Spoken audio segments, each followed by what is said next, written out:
sure you guys have heard, and that's why you're tuned in, but Gmail and Yahoo are dropping a bomb on us on February 1st, 2024. If you're an email marketer, send cold email outreach or B2B emails, I'm going to let you know what the changes Gmail and Yahoo are implementing on us and what you can do to fix those changes and play within the guidelines so they don't put you in the doghouse. Let's hop into it. I'm going to show you the 3 main changes Google and Yahoo are implementing. Alright, so hopping into this, I'm going to be breaking down the 3 huge changes. They're not huge. 3 main changes that Gmail and Yahoo are going to be implementing. First 2, I think, are pretty standard. The majority of you are already practicing it. The third one is a bit of a bomb, so be aware of that and get ready to implement some changes to make sure you're practicing that so you're not in the doghouse. So starting off, we want to authenticate and validate our email. So you're going to make sure your DKIM and your DMARC records are verified and you are practicing your best to make sure you have a valid email address. If you fail to comply with these requirements, you'll likely to result in getting flagged and thrown into spam, where your email sending address will be put in the doghouse. Number 2, one-click unsubscribe. Majority of you guys already have a one-click unsubscribe. They just wanted to update this preference because in the past, previous email senders have had a reply to where you need to hit stop and then you manually needed to remove from a list. So I think that's just kind of a simple practice you need to implement. Now for the big one. So Gmail and Yahoo are implementing a new spam rate threshold. So if you have a 0.3% spam rate, your email sending address is going to be thrown in the doghouse, meaning all your sending is going to be sent and flagged to Gmail and Yahoo addresses. So you want to avoid that as much as possible. So if 3 out of 1,000 people mark your emails as spam, you're going to be in big trouble.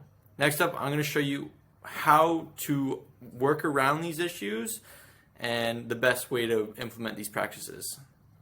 Alright, starting off, I'm going to give you 3 main points kind of broken down on what you guys can do to stay out of the doghouse.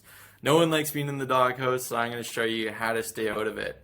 So first off, we're going to start off with avoid personal emails. So in your email list, you want to avoid sending to Gmail and Yahoo. It's easy. If you basically export your email list, if you're on Klaviyo or MailChimp, you can throw it in a CSV file and then you can do basic Excel commands to resort Gmail and Yahoo accounts. So you want to avoid sending to those accounts just so you are not flagged as spam and put into the doghouse. Number 2, this is broken down to authenticate domains. Basically, you want to provide convenient one-click unsubscribe link. As I mentioned previous, it's pretty simple and I think majority of you are already practicing it. You want to involve setting up your DKIM and DMARC records as well as a custom tracking domain. I like using Easy DMARC. I'll throw in a next video about doing this step by step with a client on how so you can implement it for yourself.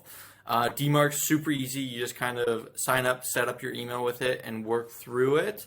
It'll make sure you have a custom tracking domain, and then your DMARC is set up as well. Also, there's a few third-party solutions. So after you're done setting up your DKIM, you got an authentic custom tracking domain.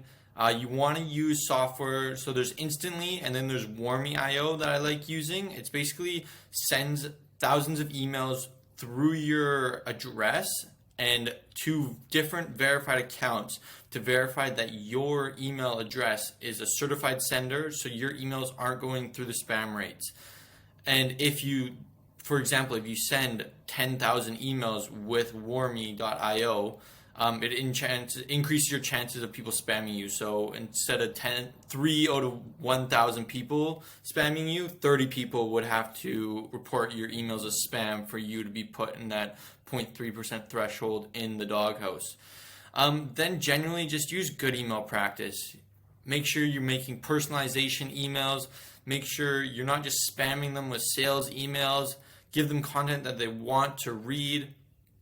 And make sure you're using multi-factor authentication or double-factor opt-in as well. So when people sign up to your emails, you want to, as soon as they subscribe, you want to send an email to them authenticate their double opt-in, so they click it and then they're verified that they signed up, so they know that they're going to be getting emails from you and they're not going to hit you with spam. Also, make sure you're sending emails once or twice a month from the minimum, because if you don't send an email for about a year, someone forgets about you. They're like, oh, whose email is this? And then they report you to spam. It's not a good look. And this is kind of like a touchy topic, but don't use G Suite.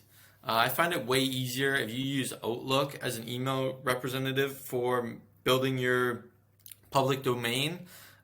G Suite obviously is trying everything they can to avoid bulk sending, cold email sending, B2B sending, email marketing.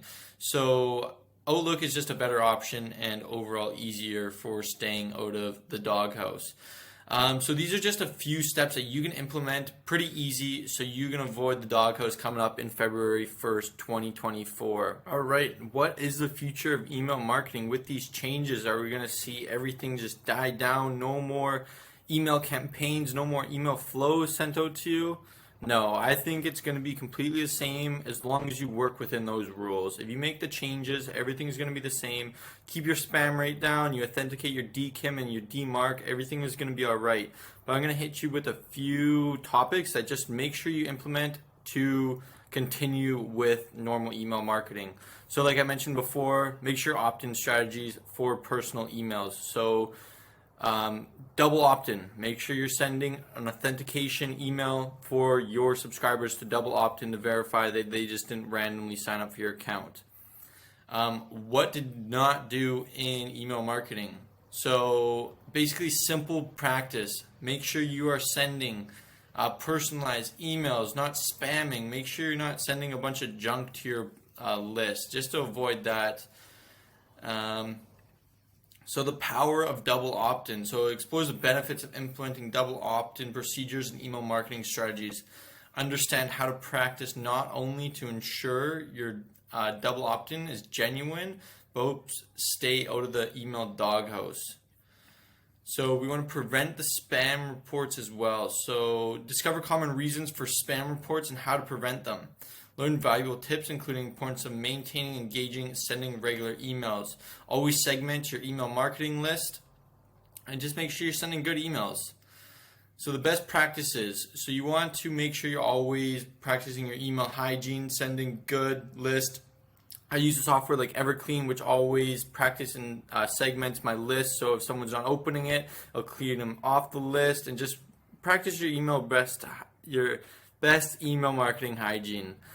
And then going into Google and Yahoo's perspective on email marketing. So they don't really want to enhance their email marketing. So like I said before, you can switch over to using Outlook as a back end office provider instead of G Suite and Yahoo. It's just better off suited. Keep posted, because in my next video I'm going to be throwing down a step-by-step of me implementing all these changes for one of my clients, so you can easily follow along and make those changes as well. If you like my content, feel free to give me a subscribe and a like, and I'll be hitting you guys with all the email marketing tips and tricks. Appreciate it.